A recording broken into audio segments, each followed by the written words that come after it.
সমান অধিকার। কি সমান অধিকার? বলে নারী পুরুষের স্বাধীন বাংলায় বৈষম্য রাখা যাবে না, নারী পুরুষের সমান অধিকার বাস্তবায়ন করতে হবে। এরকম শুনছিলেন? কি সেই সমান অধিকার? সমান অধিকার নারী পুরুষের। তো নারী আর পুরুষ কি সমান? আপনি বলেন, আপনার বিবিরে আর আপনারা দেখতে কি একরকম দেখা যায়? আল্লাহ যে দুনিয়ায় পাঠাইছে একরকম, শরীরের কাঠামো ভিন্ন আছে কিনা বলেন? বিবি মাসে একবার অসুস্থ হয়, আপনি কয়বার হন? কি ভাই, বিবির অঙ্গ প্রত্যঙ্গ আপনার সাথে মিলে না, এইখানে বৈষম্য কেন? তার মানে বোঝা যায় জন্মগত যেহেতু আল্লাহ তাআলা একরকম বানান নাই, অতএব সর্বদিক থেকে তাদেরকে সমান করা সম্ভব নয়। তাহলে সমান অধিকারের কথা যদি বলে, তাহলে মাটির বোঝা, ইটের বোঝা, চাইলের বোঝা পুরুষ মাথায় নিতে পারে, মহিলা তো মাথায় নিতে পারে না। তাহলে সমান অধিকার বলতে গেলে তোমরাও কি করতে হবে? চাইলের বস্তা মাথায় নিতে হবে, তোমাদেরকেও এমন কাজ করতে হবে পুরুষরা যেই কাজ করে, পুরুষদেরকে এমন কাজ করতে হবে তোমরা যেই কাজ করো। তোমরা পুরুষরা মহিলাদের গর্ভে সন্তান দাও, মহিলারা তাদের গর্ভে সন্তান ধারণ করে। সমান অধিকারের কথা যদি বলো, তাহলে মহিলারা তোমাদের পুরুষদের গর্ভে সন্তান দিবে, পুরুষরা গর্ভের মধ্যে সন্তান ধারণ করতে হবে।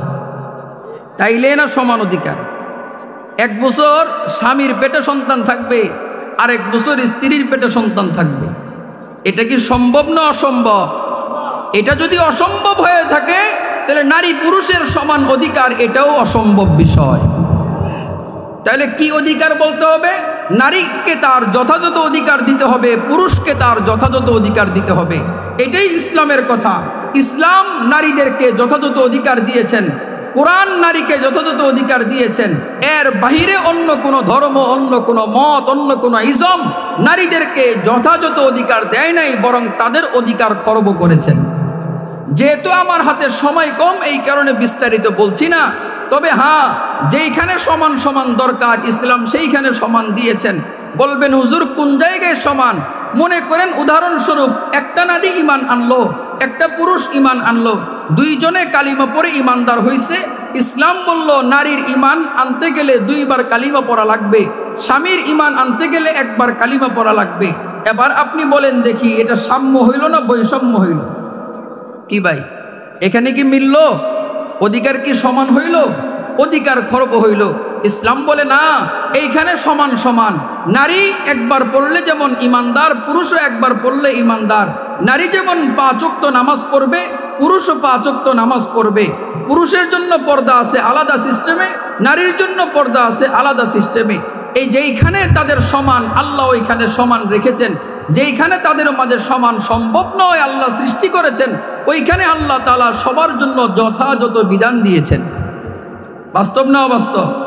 এই কথাটাই আল্লাহ তাআলা কোরআনের মধ্যে খুব চমৎকারভাবে নারী পুরুষের সমান অধিকারের কথা বলেছেন। আসেন দেখি শুনি মালিক কি বলেন।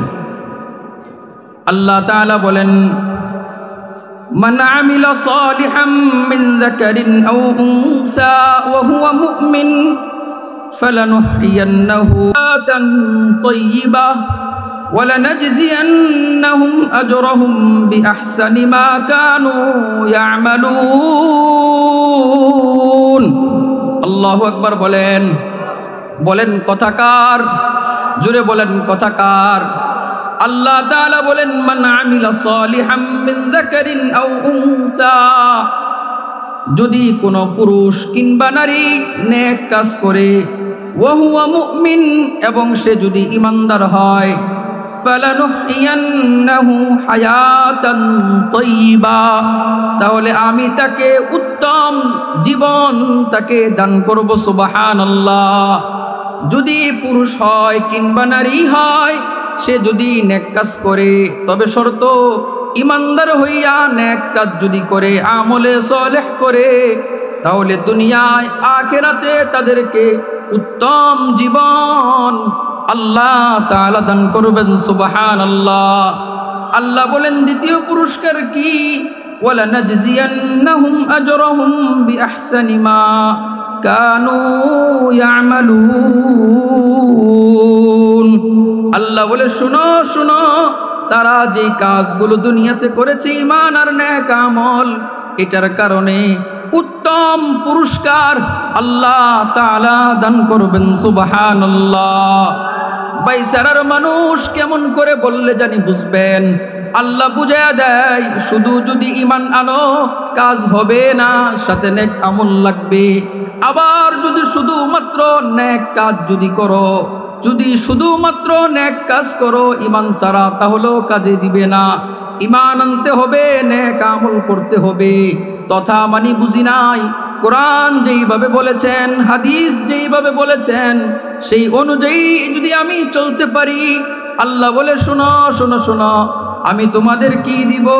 আল্লাহ তাআলা বলেন ফালানুহইয়ান্নাহু হায়াতান তাইয়্যিবা, আমি তাদেরকে উত্তম জীবন দান করব। সুবহানাল্লাহ। বুঝছেন নি কথা? এইখানে আল্লাহ কি দেখাইলেন? সমান অধিকারের কথা বলছেন। নারীদের ক্ষেত্রে সমান। নারী ঈমান আনবা, নেক কাজ করবা, তোমারও পবিত্র জীবন দেব দুনিয়া আখেরাতে। পুরুষ ঈমান আনবা, নেক কাজ করবা, পবিত্র জীবন দিব দুনিয়া আখেরাতে, সুখ শান্তি দিব। কথা কার বলেন? তাহলে সমান অধিকার কে দিয়েছে বলেন? ইসলাম দিয়েছে, আল্লাহ দিয়েছেন। ইসলাম ছাড়া অন্য কোনো ধর্ম সমান অধিকার দেয় নাই। তাহলে নাস্তিকরা লাফাই কেন? নারীবাদীরা লাফাই কেন? তাদের কথা হইল পৈতৃক সম্পত্তির ক্ষেত্রে আল্লাহ তাআলা বলছেন সন্তান পাবে 2 ভাগ, ছেলে সন্তান, আর কন্যা সন্তান পাবে 1 ভাগ।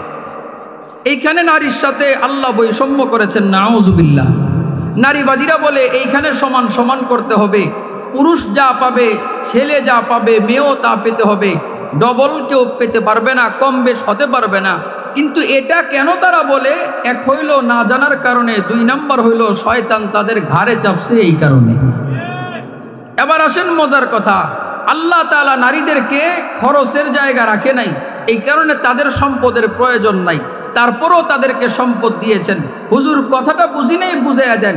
ইসলাম একজন নারী যখন সর্বপ্রথম পিতার ঘরে থাকে, পিতা তাকে বিবাহ দেওয়া পর্যন্ত জিম্মাদারি পালন করবে।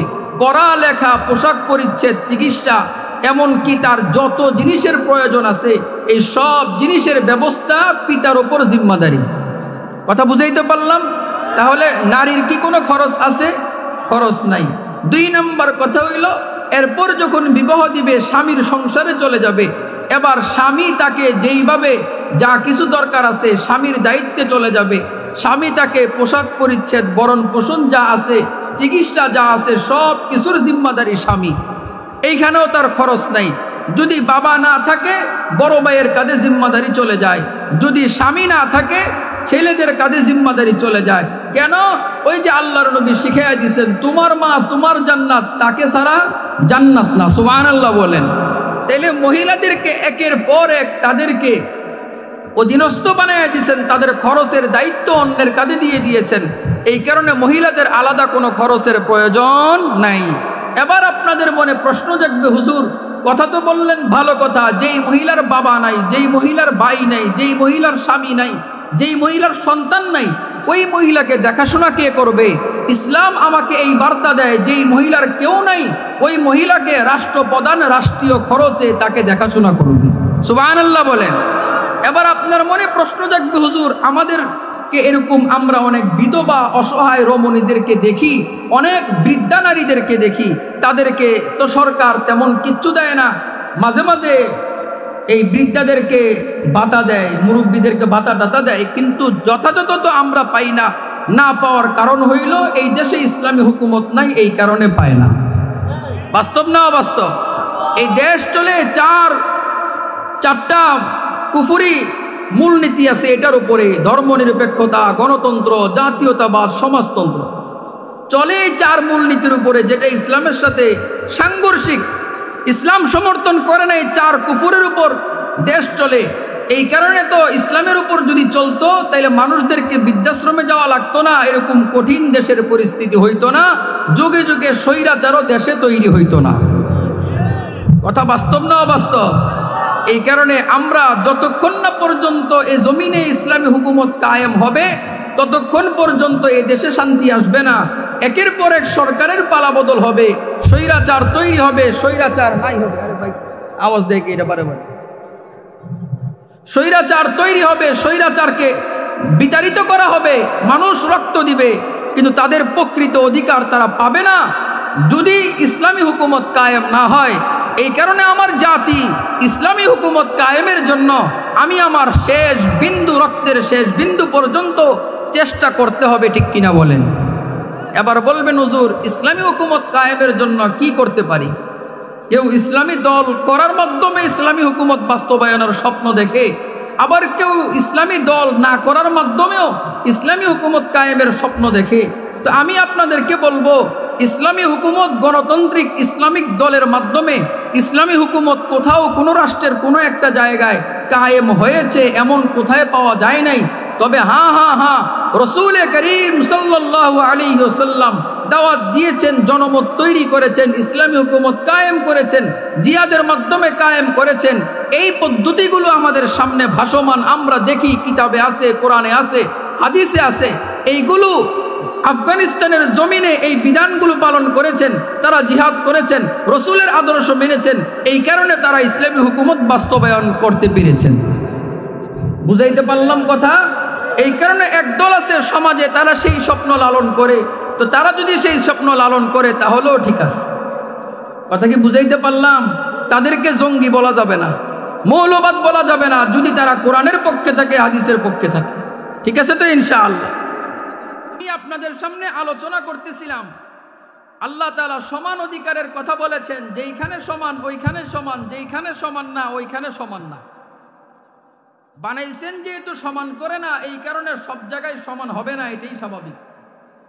যদি সমানের চিন্তা করেন তাহলে বিবাহের ক্ষেত্রে এই যে কিছুদিন আগে আপনারা দেখলেন 11 বছরের একটা বাচ্চা মেয়ে, নাম যেন কি সুবা, মা তার হাসপাতালে ক্যান্সারের রোগী মা, এই ক্যান্সারের রোগী মাকে রেখে 11 বছরের 6ষ্ঠ শ্রেণীর ছাত্রী শোভা পালায়া গেছে প্রেমিকার সাথে। প্রেমিকের সাথে কি করছে? পালায়া গেছে। প্রেমিকের বয়স 21 বা 22। এটা ভালো খবর না? সমান অধিকারের খবর তো। বড়ই যদি পলাইতে পারে তাহলে ছোটটাই পলাইতে পারবে নাকি? কি ভাই, বাস্তব না অবাস্তব? তো সমান অধিকার পালন করছে। এবার আমি আপনাদের কাছে বলি, মেয়েটা নাকি 2 বছর যাবৎ প্রেম করে, পত্রিকার নিউজে আসছে। তাহলে আবার দেখেন, মেয়ের বয়স হলো 11, প্রেম করে 2 বছর, তার মানে কয় বছর থেকে প্রেম? 9 বছর থেকে। এবার আপনি চিন্তা করেন, যারা যুবক আসো ভাই, তোমরা চিন্তা করো বিয়া শাদী কেমনে করবা? কি ভাই, বিয়া শাদী কেমনে করবা? এই ছোটবেলা থেকে যদি এই অবস্থা হয়ে যায় তাহলে ভালো মাইয়া খুঁজে পাইবা কই? আমার দেশে অবস্থা খারাপ দিকে চলে যাচ্ছে কেন? আমরা পশ্চিমাদের কালচার নিজেদের উপর প্রয়োগ করতেছি, এই কারণে। বাস্তব না অবাস্তব? খেলার ছলে, হাসির ছলে, ঠাট্টা করে, আদর করে ছেলে সন্তানদের হাতে, মেয়ে সন্তানদের হাতে মোবাইল, স্ক্রিন টাচ মোবাইল উঠাই দিচ্ছি, নেট কিনে দিচ্ছি, ফেসবুক, ইউটিউব এদের সাথে পরিচয় করাইয়া দিচ্ছি। আর ওই সোশ্যাল প্ল্যাটফর্মে যাওয়ার পরে আমার সন্তানগুলো নষ্ট হচ্ছে, খারাপ হচ্ছে। এটা আমরা বুঝি, জানি, তারপরেও আমরা এগুলো থেকে বিরত থাকতেছি না। এটা বড় খারাপ কথা। বাস্তব না অবাস্তব? এই কারণে মুহতারাম হাজিরিন, এই সমস্ত বিষয় থেকে বেঁচে থাকা লাগবে। এই সমস্ত বিষয় থেকে বেঁচে থাকা লাগবে, নিজেদের সন্তানদেরকে বাঁচানো লাগবে। এই ছোট্ট ছোট্ট বাচ্চারা প্রেম করে, সরকারের এইখানে কোনো বাধা নিষেধ নাই, বরং আমরা দেখেছি এনজিওরা উৎসাহ দেয়, এখন প্রেমের বয়স, প্রেম করবা, এখন বিবাহের বয়স না, 18 বছর হইলে বিবাহ করবা। বাস্তব না অবাস্তব? এবার বলেন, কোরআনে প্রেমের কথা নাই, হাদিসে প্রেমের কথা নাই, অতএব আমরা প্রেম প্রীতির কথা কেউ আমাদের সামনে বলবে, তার টুটি চেপে ধরা এটা আমাদের জিম্মাদারি। কথা বলেন। বাল্য বিবাহ তোমাদের আইনে নিষিদ্ধ আছে, কোরআনের আইনে নিষিদ্ধ নাই। তোমাদের আইনে বাল্য প্রেম নিষিদ্ধ নাই, কোরআনের আইনে নিষিদ্ধ আছে। আমরা মুসলমান, আমাদের ব্যক্তি স্বাধীনতা তোমাদেরকে দিতে হবে। আমাদের ব্যক্তি স্বাধীনতা হিসাবে আমরা কোরআনের আইন মানব, রসুলের আইন মানব, ইসলামের আইন মানব। বাল্য বিবাহকে আমরা বৈধ বলবো, বাল্য প্রেম হোক আর বড় প্রেম হোক, কোনো প্রেমকে আমরা বৈধ বলবো না। কথা ঠিক না বে ঠিক বলেন? এই কারণে বাল্য বিবাহের নামে কোনো বিবাহ বন্ধ করতে আসলে তাদেরকে ধরতে হবে, বুঝাতে হবে, আমাদেরকে প্রেমের অফার দিও না, বিবাহের কথা বলো। বিবাহ আমাদেরকে হালাল বলেছেন, প্রেম আমাদের ধর্মে হারাম বলেছেন, আমাদের ধর্মের উপর তোমরা খবরদারি করবা, এই সুযোগ দেওয়া যাবে না।